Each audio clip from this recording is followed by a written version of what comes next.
విద్యా వ్యవస్థలో జరుగుతున్నటువంటి లోపాలన్నిటి మనం చూస్తూ ఉన్నాం. నీట్ ప్రశ్నపత్రం లీక్ అయ్యి ఇప్పటి వరకు కూడా మరి మంత్రిగా ఉన్నటువంటి విద్యాశాఖ మంత్రిగా ఉన్నటువంటి కేంద్ర విద్యాశాఖ మంత్రి ఇప్పటివరకు రాజీనామా చేయకుండా తప్పించుకుంటూ తిరుగుతున్నాడు. నీటు విద్యార్థుల జీవితాలతో చెలగాట మారుతూ ఒకవైపు వైద్య విద్యను నిర్వీర్యం చేస్తూ ఉంటే భారతీయ జనతా పార్టీ దేశవ్యాప్తంగా యూజీసీ యూనివర్సిటీ గ్రాంట్ కమిషన్ ఏదైతే ఉందో యూజీసీ దాని అండర్లో ఉన్నటువంటి AICTE all India council for technical education ఇవి రెండు కూడా మరి దేశవ్యాప్తంగా ఉన్నటువంటి సాంకేతిక విద్య టెక్నికల్ ఎడ్యుకేషన్ వీటన్నిటిని కూడా ఇంజనీరింగ్ విద్యనంతా కూడా మరి పర్యవేక్షిస్తుంటాయి. మరి ఈ 12 ఏళ్ళ బీజేపీ పాలనలో మొత్తంగా ఇంజనీరింగ్ విద్యను మొత్తం భ్రష్టు పట్టిస్తున్నటువంటి పరిస్థితి ఉంది. దానికి తెలంగాణలో ఉన్నటువంటి మరి ఇంజనీరింగ్ కళాశాలల్లో నరసింహారెడ్డి కళాశాల మరి 2003లో వాళ్ళు సొసైటీ భూములు గిఫ్ట్ ఇచ్చినామని చెప్తా ఉన్నారు. అదేవిధంగా వాళ్ళు ఏదైతే డాక్యుమెంట్ను షో చేస్తూ ఉన్నారో ఆ డాక్యుమెంట్లో చూపించినటువంటి ఏ ఒక్క సర్వే నెంబర్ కూడా భూములు కూడా సొసైటీ పేరు మీద లేవనేది రీసెంట్లీ ఏఐసిటికి ఢిల్లీలో జరిగినటువంటి ఎస్సీ మీటింగ్లో హాజరు కావడం జరిగింది. ఆ కళాశాల యాజమాన్యం కూడా హాజరు కావడం జరిగింది. వాళ్ళు ఏం చెప్తారంటే టెక్నికల్గా తెలంగాణలో రెవెన్యూ రికార్డులన్నీ కూడా ఇక్కడ తప్పుడు తడకగా ఉంది, ఇక్కడ అప్డేట్ కాలేదనేటువంటి ఒక తప్పుడు సమాచారాన్ని ఏఐసిటికి ఇస్తున్నారు. వెంటనే నేను సమాధానం చెప్తూ తెలంగాణలో ఈ తెలంగాణ రాష్ట్రం 2014లో ఏర్పడ్డ తర్వాత అప్పుడున్నటువంటి పాలకులు మరి ధరణి అనేటువంటి ఒక పోర్టల్ తీసుకొచ్చిళ్ళు. ధరణిలో 2020లోనే భూములన్నీ కూడా ఆన్లైన్ చేస్తున్నామని చెప్పి భూములన్నీ కూడా ఆన్లైన్ చేయడం జరిగింది. మరి అప్పుడు 20లో అప్డేట్ కాకుండా ఉన్నటువంటి భూములు కాంగ్రెస్ ప్రజాప్రభుత్వం అంటే మా ప్రభుత్వం ఏర్పడ్డ తర్వాత రేవంత్ అన్న గారి సారథ్యంలో భూభారత్ తీసుకొచ్చి మళ్ళీ మొత్తం కూడా ఇంకా పెండింగ్లో ఉన్న వాటి అన్నిటిని కూడా ఆన్లైన్లో చేయడం జరిగింది. మరి ఇప్పటి వరకు కూడా అవి వ్యవసాయ భూములుగానే జక్కుల ఎడ్యుకేషనల్ సొసైటీ ఏదైతే ఉందో వాళ్ళు రెవెన్యూ ఆర్డీఓ నుంచి ల్యాండ్ కన్వర్షన్ తీసుకున్నట్టుగా చూపిస్తూ ఉన్నారు. ఇక్కడ చూడండి మీరు 2007లో వాళ్ళు ల్యాండ్ కన్వర్షన్ తీసుకున్నట్టుగా చూపిస్తూ ఉన్నారు. మరి ఈ ల్యాండ్లో మొత్తం కూడా ఈ ఆర్డీఓ ఇచ్చిన దాంట్లో 580 సర్వే నెంబర్లో 7 ఎకరాల 5 గుంటలు ఉన్నట్టుగా, మిగతా 579లో 2 ఎకరాల 5 గుంటలు ఉన్నట్టుగా ఈ 4 సర్వే నెంబర్లు చూపిస్తూ మొత్తం 10 ఎకరాల ఎస్టెంట్ను ఈ కళాశాలకు జక్కుల ఎడ్యుకేషన్ సొసైటీ పేరు మీదకి ఇచ్చినామని చెప్తా ఉన్నారు. మరి నేను నాటి ధరణి నేటి భూభారతిని కూడా పరిశీలించి మొత్తం కూడా తీయడం జరిగింది. మీరు చూసినట్టయితే ఇక్కడ land survey number by number రావడం జరిగింది. 580 సర్వే నెంబర్ 580/1 రావడం జరిగింది. నరసింహారెడ్డి ఇంజనీరింగ్ కళాశాల ఏదైతే క్లెయిమ్ చేసుకుంటుందో ఆ కళాశాల భూమి 580/1 రావడం జరిగింది. దీని అంతా చెప్పే ముందు మీకు ఒక విషయం చెప్పాలి. ఏ కళాశాల పెట్టినా కూడా ఏ సంస్థ పెట్టినా కూడా టెక్నికల్ ఎడ్యుకేషన్ గైడ్లైన్స్ ప్రకారం యూజీసీ గైడ్లైన్స్ ప్రకారం ఖచ్చితంగా అది ట్రస్ట్ పేరు మీద సొసైటీ పేరు మీద ఆ ల్యాండ్ను ఉన్నప్పుడు మాత్రమే ఆ కళాశాలకు అనుమతులు ఏఐసిటి కానీ యూజీసీ కానీ ఇస్తుంది. అట్లా లేకుండా ఉన్నట్టయితే ఏ యూనివర్సిటీ పరిధిలో కూడా అఫిలియేషన్ ఇవ్వడానికి వీలు లేదు అని ఇది ఏఐసిటి గైడ్లైన్స్లో ఉంది.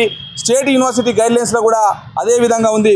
మరి దీనికి భిన్నంగా ఈరోజు నరసింహారెడ్డి కళాశాలలో మొత్తం కూడా 580/1 సర్వే నెంబర్లో 3 ఎకరాల 22 గుంటలు అంటే 580 సర్వే నెంబర్ 580/1 వచ్చిందంటే ఆ ల్యాండ్ ట్రాన్సాక్షన్ జరిగినట్టుగా అది ఎవరి పేరు మీద ఉందంటే జక్కుల త్రిశూల్ రెడ్డి పేరు మీద ఉంది. ఆ ల్యాండ్ ఏమని చూపిస్తుందంటే అగ్రికల్చర్ ల్యాండ్ అని చూపిస్తూ ఉంది. అగ్రికల్చర్ ల్యాండ్ ఎట్లా ఉంటుంది? ఒక కళాశాల నిర్మాణం అయిన తర్వాత అక్కడ బిల్డింగ్లు నిర్మాణాలు జరిగిన తర్వాత అది వ్యవసాయేతర భూమిగా మారిన తర్వాత కూడా 2006లో కాలేజీ పెడితే 2026లో అంటే 20 సంవత్సరాల తర్వాత కూడా ఆ కళాశాల వ్యవసాయ భూమిగా చూపెడతా ఉంది. అంటే మాకు చాలా అనుమానాలు ఉన్నాయి దీని వెనుక ఏం జరుగుతూ ఉంది. ఇంకా ప్రభుత్వం పేద రైతులకు ఇచ్చేటువంటి వాటిని కూడా ఏమన్నా కాజేసిండ్లా వీళ్ళు అనేది కూడా మేము ఆర్టీఐ చేయడం జరిగింది. దాని సమాచారం కూడా పూర్తి సమాచారం త్వరలో రాబోతూ ఉంది. 580/2 చూసుకున్నట్టయితే 3 ఎకరాల 23 గుంటలు. బై 1లో 3 ఎకరాలు 22 గుంటలు, బై 2లో 3 ఎకరాల 23 గుంటలు, అంటే 7 ఎకరాల 5 గుంటలు. ఇలా చాలా క్లారిటీ కనిపిస్తూ ఉంది. ఇట్లా వీళ్ళు భూములన్నీ రికార్డులన్నీ ఒక రిజిస్ట్రేషన్ ఫ్యాబ్రికేట్ డాక్యుమెంట్ను తయారు చేసుకొని ఆ ఫ్యాబ్రికేట్ డాక్యుమెంట్ ఆధారంగా ఇలా కళాశాలను నిర్మించుకున్నారు. ఇది వ్యాపారం కోసం చేస్తూ ఉన్నారు. ఇలా విద్యను మొత్తంగా ఇంజనీరింగ్ విద్యను వ్యాపారం చేసిళ్ళు విద్యార్థుల జీవితాలతో చెలగాట మాడుతూ ఉన్నారు. మేము ఎందుకు మాట్లాడుతున్నామంటే బాధిత గల విద్యార్థి నాయకులుగా కాంగ్రెస్ పార్టీ నాయకులనే మేము అడగదలుచుకున్నాం. నడిపితే రేపు భవిష్యత్తులో మరి వీళ్ళ మధ్యన వివాదాలు తలెత్తి ఈ భూముల పంపకాలలో అమ్మకాలు కొనుగోలు జరిగి వివాదాలు తలెత్తితే వ్యక్తిగత పేర్ల మీద ఉన్నటువంటి భూములు అమ్ముకొని పోతే రేపు ఆ కళాశాలలో చదువుతున్నటువంటి విద్యార్థుల భవిష్యత్తు ఏం కావాలి, ఆ కళాశాలలో చదువుతున్నటువంటి విద్యార్థుల భవిష్యత్తు ఏం కావాలనేది ఇలా కళాశాల యాజమాన్యం సమాధానం చెప్పాల్సిన అవసరం ఉంది. కళాశాల యాజమాన్యం హైయర్ ఎడ్యుకేషన్ అదేవిధంగా జేఎన్టీయూను ఇక్కడ రాష్ట్ర ప్రభుత్వాన్ని తప్పుదో పట్టించింది. భూములు ఆ భూములలో బిల్డింగ్లు కడతారు, ఆ బిల్డింగ్లకు అప్రూవల్స్ ఎట్లా వచ్చినాయి, నాలా కన్వెన్షన్ కాకుండా ఎట్లా మీరు బిల్డింగ్ నిర్మించిళ్ళు, రాష్ట్ర ప్రభుత్వానికి కట్టాల్సినటువంటి పన్నులు మీరు కట్టడం లేదా, ఎగవేస్తున్నారా, దీన్ని బట్టి అర్థమవుతా ఉంది. కాబట్టి ఇన్ని తప్పిదాలతోటి ఆ కళాశాల నిర్మాణం జరిగింది. మరి ఇంత లోపభూయిష్టంగా ఉంటే ఏఐసిటి ఎందుకు నిద్రపోతూ ఉంది, యూజీసీ ఎందుకు నిద్రపోతూ ఉంది, యూజీసీకి ఏఐసిటికి పదే పదే ఫిర్యాదు చేసినా కూడా మరి ఎందుకు పట్టించుకోవడం లేదు, దీన్ని బట్టి అర్థం చేసుకోవచ్చు. భారతీయ జనతా పార్టీ ఈ దేశంలో విద్యా వ్యవస్థను ఎట్లా నిర్వీర్యం చేస్తూ ఉంది. మళ్ళీ వాళ్ళే ఈ దేశం కోసం ధర్మం కోసం అనుకుంటూ ఈ దేశంలో ఏమో మేము సాధించినామని చెప్తూ ఉన్నారు. ఇలా కాంగ్రెస్ పార్టీ నిర్మించినటువంటి విద్యా సంస్థలన్నిటిని కూడా నిర్వీర్యం చేస్తూ ఉంది. ఇలా నూతన విద్యా విధానం పేరుతోటి న్యూ ఎడ్యుకేషన్ పాలసీని తీసుకొచ్చేసి విద్యలో కాషాయకరణం చూపించేసి ఇలా విద్యను మొత్తం పఠిస్తూ ఉంది. మరోవైపు రాష్ట్ర ప్రభుత్వం చాలా పటిష్టాత్మకంగా రేవంత్ రెడ్డి గారు గత సంవత్సరం కూడా ఈ ఇంజనీరింగ్ విద్య పైన సమీక్ష చేసి ఇష్టారీతిగా వివిధ కోర్సులను మూసివేస్తూ ఓన్లీ సిఎస్సి ఐటీ మాత్రమే పెంచుకుంటూ పోతే మరి మిగతా సివిల్ ఈ త్రిబుల్ ఈ అదేవిధంగా మెకానికల్ కోర్సులు ఎవరు చదువుతారు, భవిష్యత్తుకు వాళ్ళు కూడా అవసరం ఉంటుంది కదా అని సమీక్షించి రేవంత్ రెడ్డి అన్నగారు మరి అదేవిధంగా సమీక్ష నిర్వహించి అట్లా చేయడానికి వీల్లేదు, మీరు ఇష్టారీతిగా పెంచుకుంటూ పోవడానికి వీల్లేదని వాటన్నిటిని బ్యాలెన్స్ చేసుకోవాలి అన్ని కోర్సులని మరి గత సంవత్సరమే ఇంజనీరింగ్ కళాశాలలకు వార్నింగ్ ఇవ్వడం జరిగింది. అయినప్పటికీ కూడా కొద్దిమంది అధికారులు ఇలా ముఖ్యంగా నేను పేరు చెప్పదలుచుకున్నాను, మొన్ననే పదవి అనేది తీసేయడం జరిగింది. అనేక ఫిర్యాదులు కూడా ఆయన పైన కూడా నేను చేయడం జరిగింది. జేఎన్టీయూ రిజిస్ట్రార్ వెంకటేశ్వరరావు తనకు ఎన్నిసార్లు ఫిర్యాదు చేసినా కూడా పట్టించుకోకుండా ఇలా మళ్ళీ ఆ కాలేజీకి ఎన్ఓసి ఇస్తూ ఆ కళాశాలను ఇలా అనుమతులు ఇచ్చి ఇలా కౌన్సిలింగ్లో పెట్టడానికి కోసం పెట్టడం జరిగింది. అందుకనే ఇలా కౌన్సిల్ చైర్మన్ గారిని అదేవిధంగా జేఎన్టీయూ రిజిస్ట్రార్ కొత్తగా నియమించబడ్డటువంటి మేడంని కూడా కలవబోతూ ఉన్నాం. ఆ కళాశాలను నరసింహారెడ్డి కళాశాలను అదేవిధంగా మల్లారెడ్డి ఏదైతే ఇన్స్టిట్యూషన్స్ ఉన్నాయో వాటికి సంబంధించినవి కూడా ఇలా కళాశాలన్నిటిని కూడా మొత్తంగా ఇలా కౌన్సిలింగ్లో పెట్టకుండా అట్లాంటి లోపభూయిష్ట విధానాలతోటి ఇలా ఒక తప్పుడు ఫ్యాబ్రికేట్ డాక్యుమెంట్ తోటి అనుమతులు పొందినటువంటి కళాశాలలో గుర్తింపులు రద్దు చేస్తూ ఆ కళాశాలన్నీ కౌన్సిలింగ్ నుంచి తీసేయాలని కూడా ఇలా డిమాండ్ తోటి మేము ఇలా చైర్మన్ గారిని కలవడం జరిగింది.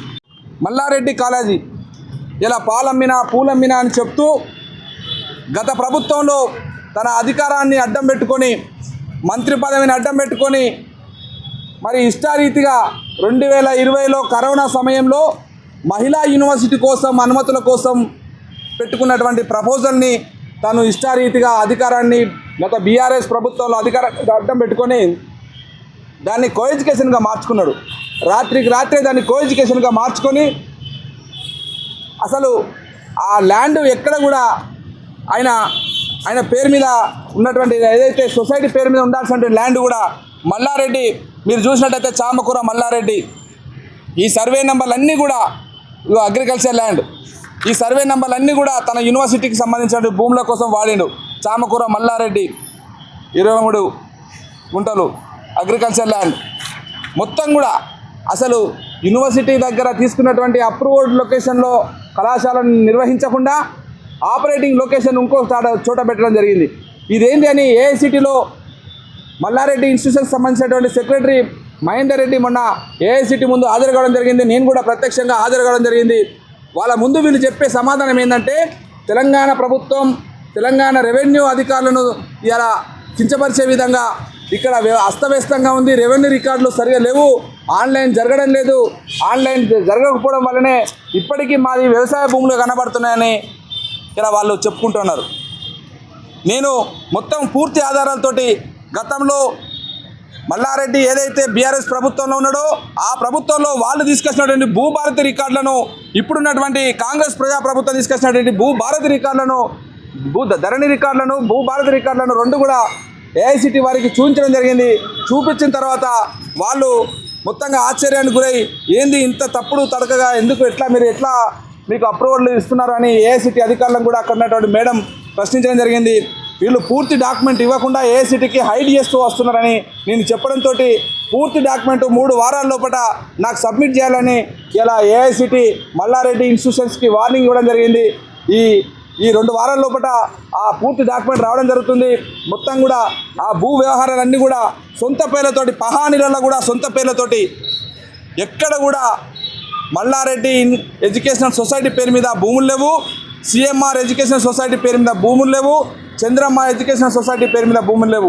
సొసైటీ పేరు మీద ఉండాల్సినటువంటి భూములన్నీ కూడా వ్యక్తిగతంగా భూములుగా పెట్టుకొని ఇలా నాటకాలు ఆడుతూ గత ప్రభుత్వాన్ని, అధికారాన్ని అడ్డం పెట్టుకొని ఇష్టారీతిన కాలేజీ నెలకొల్పుకొని ఇలా ఏఐని ఉపయోగించుకొని ఆయన కళాశాలలో ఏదో జరుగుతున్నట్టుగా, అద్భుతాలు జరుగుతున్నట్టుగా, ఆయన మాత్రమే విద్యను ఇక్కడ అందిస్తున్నట్టుగా ఇలా పేద మధ్యతరగతి విద్యార్థుల, రైతుల, తల్లిదండ్రుల రక్తం చెమటను తాగుతున్నటువంటి మల్లారెడ్డి ఇలా కోట్లకు పడిగెత్తి ఇలా ఇష్టారీతిగా వ్యవస్థల్ని మేనేజ్ చేసుకుంటూ నన్ను ఎవరు ఏం చేయలేరనే రీతిగా వ్యవహరిస్తున్నటువంటి తీరును ఇలా రాష్ట్ర ప్రభుత్వం దృష్టి కూడా ముఖ్యమంత్రి రేవంత్ అన్న గారు మరి చాలా ప్రతిష్టాత్మకంగా ఇలా విద్య మీద దృష్టి పెట్టడం జరిగింది. ఈరోజే ఆరుట్లలో మరి ఒక మోడల్ స్కూల్ని, తెలంగాణ మోడల్ స్కూల్ని కూడా ఇలా ప్రారంభోత్సవం చేస్తూ ఇలా ఉన్నత విద్య నుంచి ప్రాథమిక విద్య వరకు ఇలా ప్రతి సామాన్యునికి విద్య అందాలని, అందరికీ సమాన విద్య అందాలనేటువంటి లక్ష్యం కొద్దీ రాష్ట్ర ప్రభుత్వం పోతూ ఉంటే గత ప్రభుత్వంలో అధికారాన్ని అడ్డం పెట్టుకొని ఇష్టారీతిగా ప్రైవేటు యూనివర్సిటీ నిర్మించుకొని గొర్రెల మందల్లా ఇక్కడ లక్షల ఫీజులు దోసుకుంటూ ఇలా గొర్రెల మందలా నిర్వహిస్తున్నటువంటి, అంటే మొత్తం కూడా నామ్స్ ప్రకారం, యూజీసీ నామ్స్ ప్రకారం, ఏఐసిటి నామ్స్ ప్రకారం లేకుండా మరి కళాశాల నిర్వహిస్తున్నారని నేను ఫిర్యాదు చేస్తే ఈయన ఏం చేస్తూ ఉన్నాడు, బీజేపీ నాయకులను ప్రసన్నం చేసుకోవడానికి కోసం బీజేపీ ఆఫీసుల చుట్టూ తిరుగుతూ ఉన్నాడు. ఏంటిది, ఈ దేశంలో ఒకటి జరుగుతూ ఉంది. ఎవడైతే అవినీతి పరుడు ఉంటాడో, ఎవడైతే దోపిడీదారు ఉంటాడో ఆ దోపిడీదారు మీద ఇలా బీజేపీ కన్నుపడ్డప్పుడు వాడు అందులో చేరిపోయి వాషింగ్ పౌడర్ నిర్మా అందులో బీజేపీ కండవ కప్పుకుంటే అతని అవినీతి అంతా కూడా, అతని దోపిడీ అంతా కూడా మాఫ్ అయిపోతున్న రీతిగా ఇలా మళ్ళీ బీజేపీలో చేరుతా అనేటువంటి రీతిగా తయారైంది. నా ఫిర్యాదులకు భయపడి ఇలా బీజేపీ ఆఫీసుల చుట్టూ ఇలా పరిగెడుతున్నటువంటి మల్లారెడ్డి, నీ తప్పులను ఒప్పుకొని నువ్వు చేసినటువంటి మోసాలు, ఇప్పటి వరకు ప్రభుత్వానికి, రాష్ట్ర ప్రభుత్వానికి ఎగ్గొట్టినటువంటి పన్నులు, నువ్వు నీ కళాశాలను మొత్తం కూడా ప్రభుత్వం హ్యాండ్ ఓవర్ చేసుకునే రాక మా పోరాటం కొనసాగుతుంది. ఖచ్చితంగా నువ్వు పేద ప్రజల, సామాన్య మధ్యతరగతి ప్రజల రక్త మాంసాలను తాగి ఇలా కోట్లకు పడగెత్తి ఇలా విద్యా వ్యాపారంలో మిగతా చిన్న చితక విద్యా సంస్థలన్నింటినీ నిర్వీర్యం చేసేసి నేనే మొత్తం విద్యాధినేతననే రీతిగా దేశవ్యాప్తంగా విద్యా సంస్థలు పెడుతున్నానని ఇలా గొప్పలు చెప్పుకుంటున్నాడు మల్లారెడ్డి. అసలు నీ కళాశాల డాక్యుమెంట్లో నువ్వు చెప్పినటువంటి సర్వే నంబరు ఎక్కడ నీ సొసైటీ పేరు ఉందో ముందు బహిరంగంగా చెప్పు. నీ భూములు ఎక్కడ, అసలు నీ ఎలక్షన్ అఫిడవిట్లనే నీ భూములను నువ్వు చూయించుకోలేదు. నీ పేరు మీద స్వతహాగా చామకూర మల్లారెడ్డి పేరు మీద ఉన్నటువంటి ఇలా కాలేజ్ పేర్ల మీద ఉన్నటువంటి భూమి, కాలేజ్ సొసైటీ పేర్లు ఉండాల్సినటువంటి భూమి ఇలా వ్యక్తిగతంగా మల్లారెడ్డి పేరు మీద, మల్లారెడ్డి కొడుకు మహేందర్ రెడ్డి పేరు మీద, అదేవిధంగా మల్లారెడ్డి ఇంకో కొడుకు భద్రారెడ్డి పేరు మీద, వాళ్ళ కోడలు శాలిని రెడ్డి పేరు మీద వ్యక్తిగత భూములుగా, అవి వ్యవసాయ భూములుగా ఎట్లా ఉంటాయి? కాబట్టి ఏఐసిటి ఏం చేస్తూ ఉంది, యూజీసీ ఏం చేస్తూ ఉంది? దేశవ్యాప్తంగా భారతీయ జనతా పార్టీ నాయకులు మాట్లాడతారు కదా, మరి ఈ దొంగ మల్లారెడ్డి గురించి కిషన్ రెడ్డి ఏం చెప్తాడు, బండి సంజయ్ ఏం చెప్తాడు, మరి ఇక్కడ రాష్ట్రంలో ఉన్నటువంటి కేంద్ర మంత్రులు 2 ఉన్నారు, అదేవిధంగా ఎంపీలు ఉన్నారు. మీ కేంద్ర ప్రభుత్వంతో మాట్లాడి ఇంత లోపభూయిష్టంగా ఇలా విద్యా సంస్థలు నెలకొల్పి ఇలా నాణ్యత లేని విద్య అందిస్తున్నటువంటి మల్లారెడ్డి పైన మీ పార్లమెంట్ సభ్యులు, బీజేపీ పార్లమెంట్ సభ్యులు మీ ప్రభుత్వం మీద ఎందుకు ఒత్తిడి చేయట్లేదు? మీకు కనబడడం లేదా ఇవన్నీ అని ఈ సందర్భంగా ప్రశ్నిస్తూ ఉన్నాను. కాబట్టి ఇలా చైర్మన్ గారిని కలవడం జరిగింది. రేపు జరగబోయేటువంటి కౌన్సిల్లో ఏదైతే కౌన్సిలింగ్ ఉంటుందో విద్యార్థులకు సంబంధించి దాంట్లో కూడా విద్యార్థులకు, తల్లిదండ్రులకు కూడా అప్పీల్ చేస్తూ ఉన్నాను.